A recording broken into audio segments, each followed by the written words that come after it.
नमस्कार विद्यार्थी मित्रांनो, आज आपण पाहणार आहोत ऑसिलेशनचे प्रकार।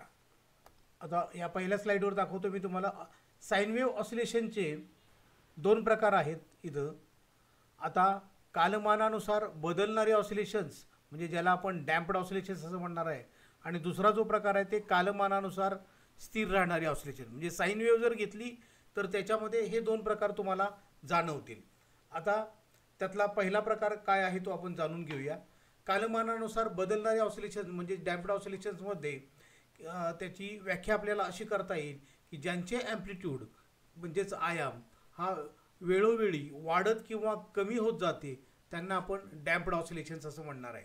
म्हणजे झोपाळ्याच्या बाबतीत आपण जे उदाहरण घेतलं होतं त्याबद्दल तुम्हाला सांगता येईल की झोपाळा घेतला आणि त्याला झोका दिल्यानंतर तो एवढा अंतर पहिल्यांदा जाईल पहिल्या स्ट्रोक बरोबर, नंतर त्याला सोडून दिल्यानंतर हे ॲम्प्लिट्यूड जे आहे ते असं असं कालमानानुसार काय होतं, कमी कमी होत जातं आणि नंतर शून्य होईल, म्हणजे तो झोपाळा थांबेल। तर हा जो प्रकार आहे याला आपण म्हटलेला आहे कमी होणारे ऑसिलेशन ॲम्प्लिट्यूड आहे। लक्षात, या ऑसिलेशन्समध्ये ॲम्प्लिट्यूड कमी होत जातं।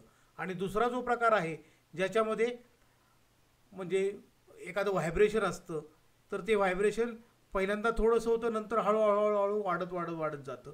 तर तो जो प्रकार आहे त्याला कालमानानुसार वाढत जाणार आहे असं म्हणता येईल आपल्याला। आता याच्या आकृती पाहूया आपण। इथं मी डॅम्प्ड डिकेइंग ऑसिलेशनची आकृती काढलेली आहे की इथं काय केलेलं आहे की पहिल्यांदा ॲम्प्लिट्यूड जास्त दाखवलेला आहे, नंतर ते कमी होत गेलेलं आहे आणि नंतर ते थांबलेलं आहे।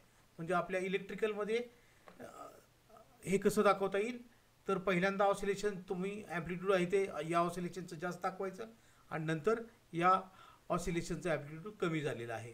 तर अशा प्रकारचं जर असेल तर याला डॅम्प्ड डिकेइंग ऑसिलेशन्स असं म्हणतात, हे डॅम्प्ड डिकेइंग ऑसिलेशन्स।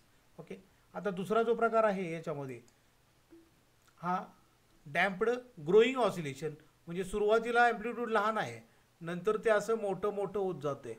ओके, तर याला म्हणतात डॅम्प्ड ग्रोईंग ऑसिलेशन।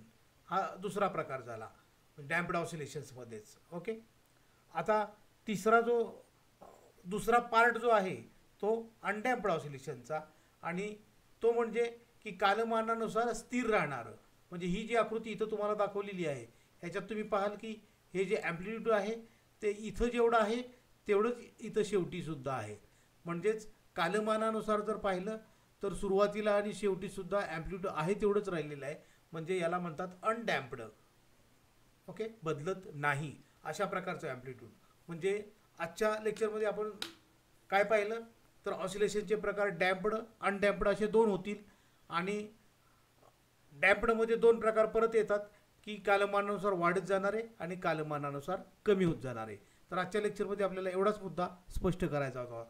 हा तुम्हाला निश्चितपणे समजला असेल।